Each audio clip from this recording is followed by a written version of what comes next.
Good afternoon, ladies and gentlemen. Welcome to the Community Band Wenham's 40th season summer concert at the Rowley Common. The Community Band Wenham and the three performance ensembles within was founded by the late David E. Clark in 1974 when he gathered his family and friends of the North Shore community to perform brass carols for the annual Evergreen Carol Sing. Since its founding, Mr. Clark's bands have performed annually in Wenham and at various Memorial and Veterans Day parades. In addition, the band has toured Canada and was invited to play for Queen Elizabeth in Great Britain and performed annually at the First Church in Wenham, and has helped the Salvation Army service units of Massachusetts in philanthropic endeavors with brass kettle playing.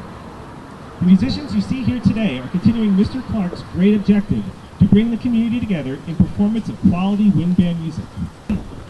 You will be hearing legendary local works that have been recently rediscovered from the PBD Essex Museum Phillips Library vault. Some of these works have not been performed in over 120 years.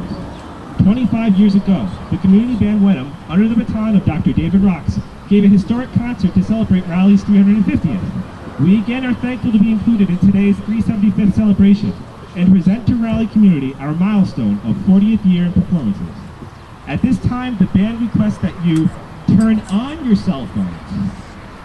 The Community Wenham is raising likes to help raise awareness for Rowley's 375th, and I haven't checked the Facebook page yet, but hopefully we've reached 375 likes for the 375th celebration. Please open your web browsers under your Facebook app and go to our band's page and click like on Facebook. Also, please aim your smartphones and the cameras at our band. Take as many pictures and as many videos as you want. Share them with your friends. Let them know that you're here at the Common watching a great, fantastic concert here for the celebration of Rowley's 375th. We begin our concert this evening with Jean Monsieur's Always Forward March. Jean-Marie Monsieur was born on April 25, 1852, in the district of Nice. In the early 1870s, the young musician earned the position of music director and clarinet player for the USS Sabine, which was stationed in the city for quite some time.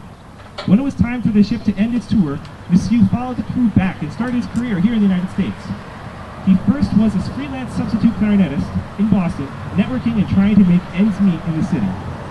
Work was so hard to find that he considered returning to France, but was persuaded elsewise by his brother overseas. Upon hearing of the legacy of another local band wind musician, Patrick Gilmore, Monsieur decided to follow his footsteps, accepting an open position in Gilmore's old group, the Salem Brass Band. In 1877, the need to expand the ensemble's repertoire and accept woodwinds led Monsieur to follow and found the Salem Cadet Band and Orchestra with the 2nd Corps Cadets MVB in Salem, a 40-year tenure whose legacy is still prominent in the city of Salem today.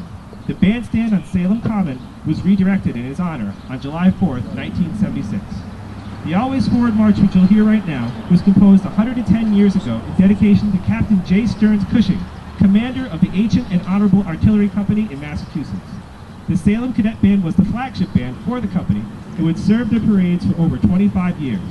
It has been preserved in the PBD Essex Museum Phillips Library since 1941, when Jean Monsieur's daughter donated the repertoire and the library to the museum after his death.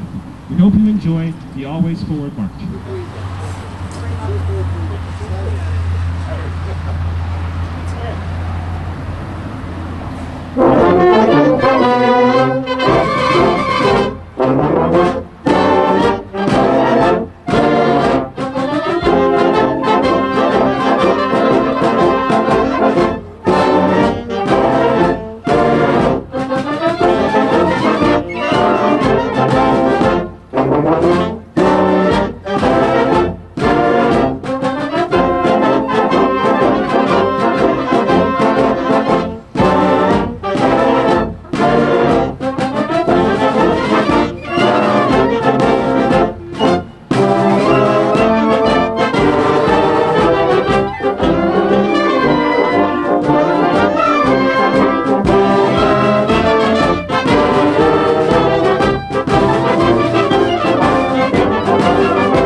Morton Gould was born in Richmond Hill, Long Island, on December 10, 1913, 101 years ago.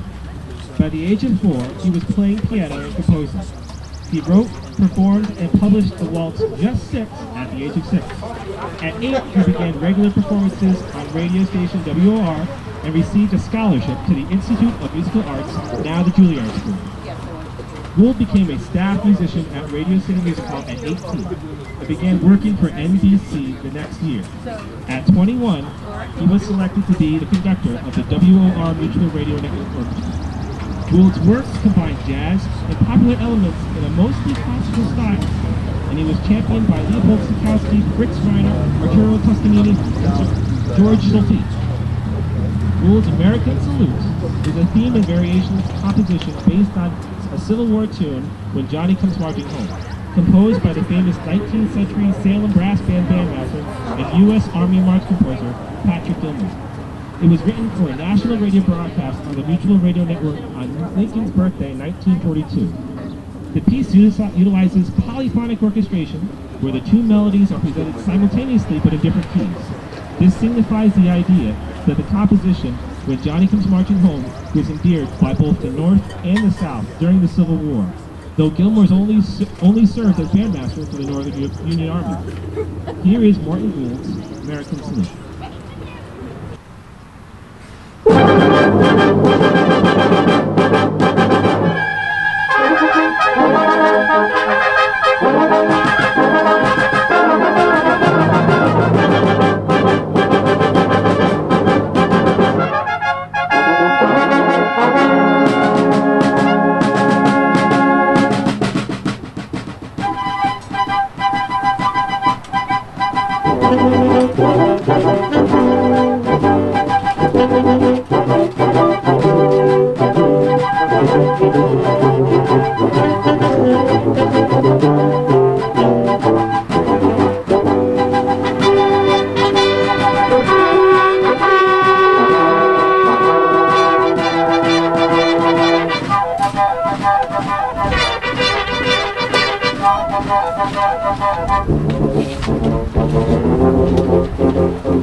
The Venezia Serenade was composed and published 133 years ago in 1881 by Jean Monsieur. It is one of his earliest published works for wind band, and was frequently published at sailing assemblies and Italian festivals in Old Hamilton Hall, Mechanics Hall, and the building now in its place, the Hawthorne Hotel. Today, our trumpet player, David Bassi, will be performing its cornet solo, the same solo his grandfather, Henry Bassi, performed many times as the lead cornet player in Monsieur's Salem Cadet Band. Please join me in welcoming in the back, David Bassi.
This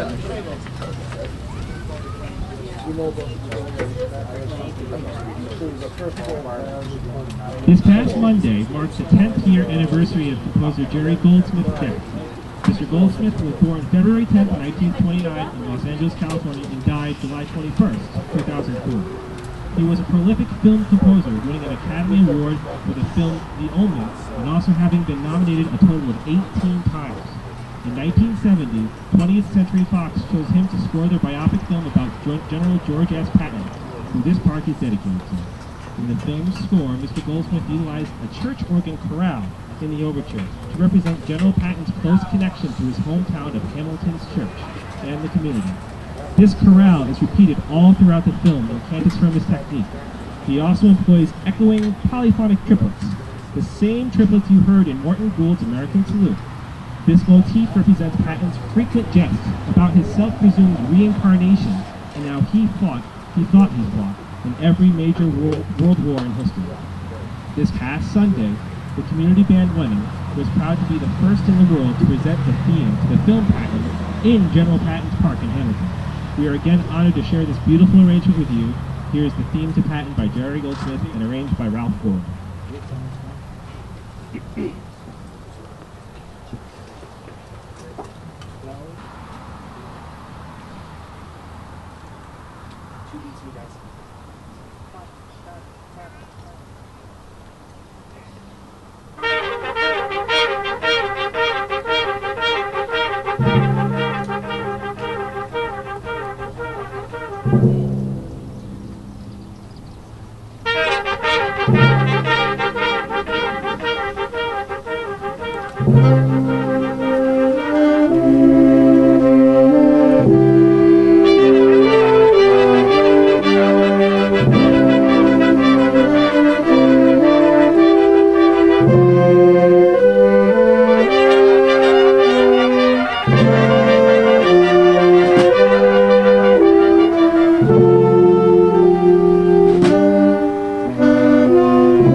Artillery Company and Order Member Massachusetts Governor Channing H. Cox formally requested that John Philip Sousa compose a march for their historic club. In Massachusetts, the order was notorious for parading in every Commonwealth town with the newly elected governor. As a result, the opposing losing party would retaliate with their own Ancient and Horribles parade. This tradition still exists today in Beverly and Gloucester. John Philip Sousa's march is significant because it employs the tune Auld Lang Syne as the basis melody for the trio section. It was presented to the company in 1924 in Boston's Symphony Hall. A mystery still remains to why the order and governor did not request their own bandmaster, Jean Monsieur, to compose the march, but it is probable that he declined any such offer then, as he had already composed 5 marches for the company prior. We end the first half of our concert with Sousa's Ancient and Honorable Artillery Company march.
In 1979, Gary Goldsmith, along with many Trek fans, were crucial in the revitalization of the Star Trek franchise in motion pictures after the 10-year hiatus from live-action performance mediums.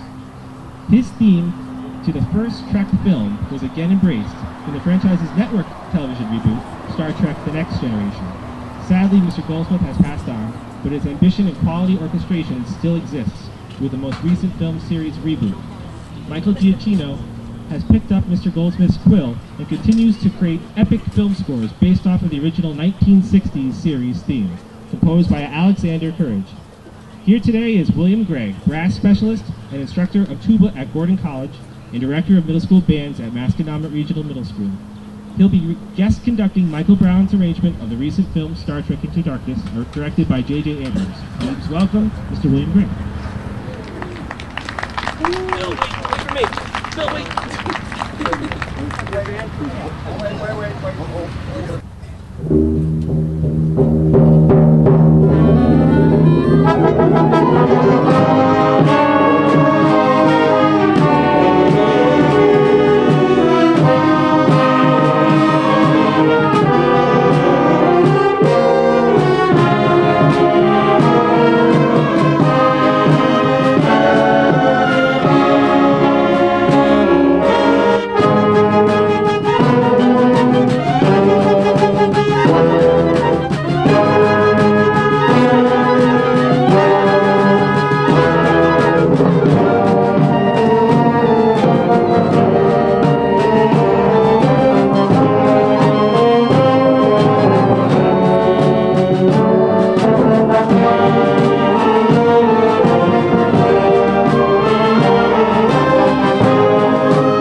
Marshall Huffine was born in Bowling Green, Kentucky, for anybody here who has roots in Kentucky, on August 25, 1889, and died in Binghamton on February 12, 1947. He was a talented tuba player and prolific composer of circus tunes, a tradition that Rowley has continued with a traveling circus here annually. One tune pushed him to stardom in 1924, 90 years ago. That tune was Dead Basses, published by bandmaster Carl King. In 1927, Mr. Huffine composed a sequel to his magnum opus and titled it Basses on a Rampage. Please sit back and duck and cover as we present to you Basses on a Rampage, arranged by Andrew Glover.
Charlie? Where's Charlie? I'm going to talk about the next piece, okay?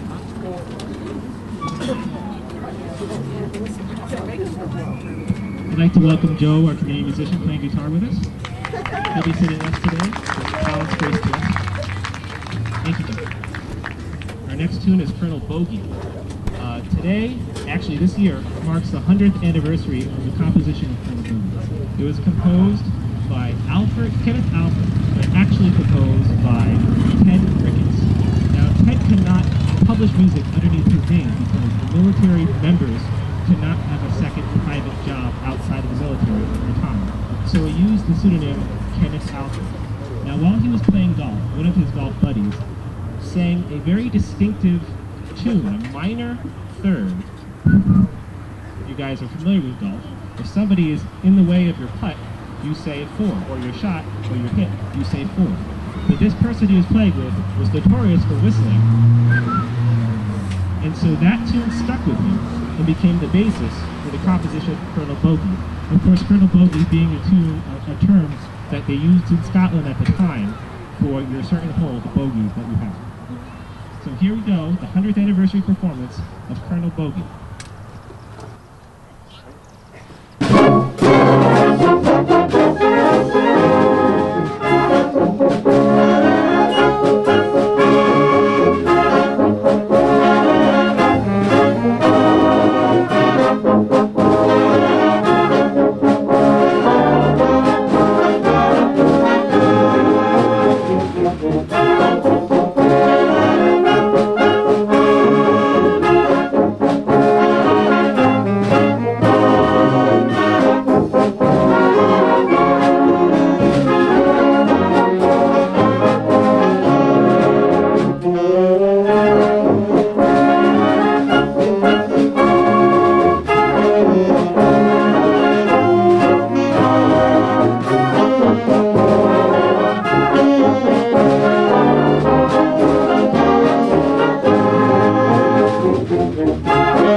Thank you, Joan. So please go ahead.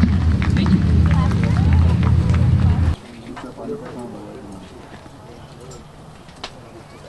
You all set? Excellent.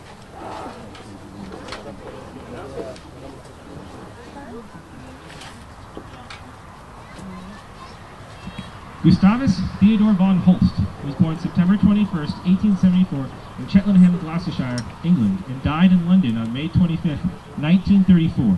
Holst is best known for his symphonic orchestral works, such as The Planets, and in 1904, Holst completed a folk song for military band, which would prove to the world that the military wind band was just as viable an artistic medium as any string ensemble. Ultimately, his first suite in E-flat was performed much later in concert in 1920 at the Royal Military School of Music. This work was catalyzing force that convinced many other composers that serious music could be written specifically for the combination of woodwinds, percussion, and brass. Works such as the English Folk Song Suite by Ralph Williams and the William Byrd Suite of Gordon Jacob are leading examples. For our final selection this evening, our community band Wenham drum major Gordon Williams will be guest conducting the Magnificent March. Mr. Williams has been a member of many community bands and local orchestras all throughout his life. He is a Gordon College alum earning a Bachelor's of Music Education degree magna cum laude with presidential honors, and he is the current assistant band director for the Kentucky Regional School District and serves as guitar, general music, and music technology specialist in the district. In addition to his current employment, Mr. Williams has served as percussion instructor here at Triton Regional School District's high school percussion ensemble, even competing in Nedsville. Gordon again will serve on the Gordon College staff as music department interim focusing on events management. Please welcome to the podium, Gordon Williams.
The Community Band Wenham would like to thank Joseph Perry and the Rowley 375th Committee for making our performance possible.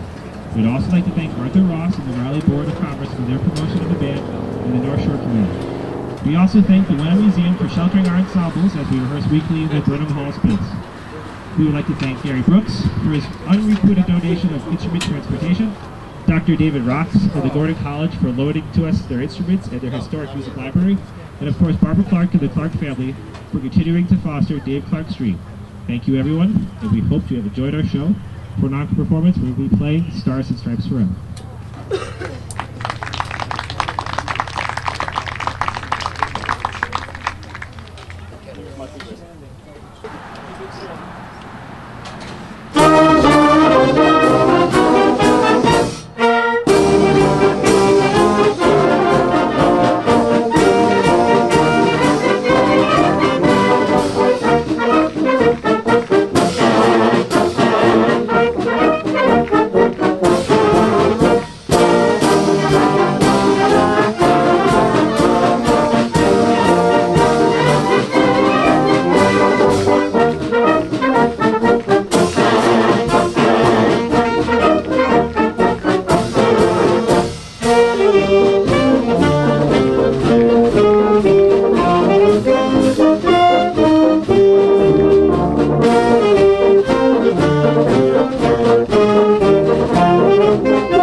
Thank you, everybody. Have a great night. This is the Community Band Wenham helping Rowley celebrate again their 375th anniversary. Thank you.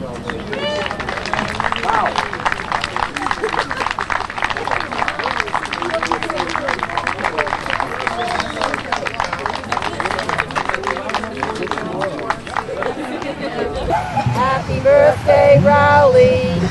Happy birthday, Rowley. Welcome to our 375th anniversary.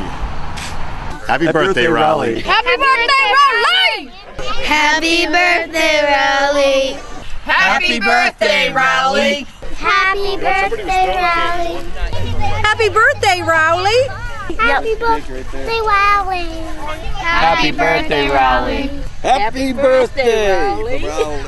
Happy birthday, Raleigh. Happy birthday, Rowley! Happy birthday, Raleigh! Happy birthday, Raleigh! Happy birthday, Raleigh! Happy birthday, Raleigh. Happy birthday, Raleigh. Happy birthday, Raleigh! Happy birthday, Raleigh. Happy birthday, Raleigh! Happy birthday, Rowley! Happy birthday, Raleigh! Happy birthday, Raleigh.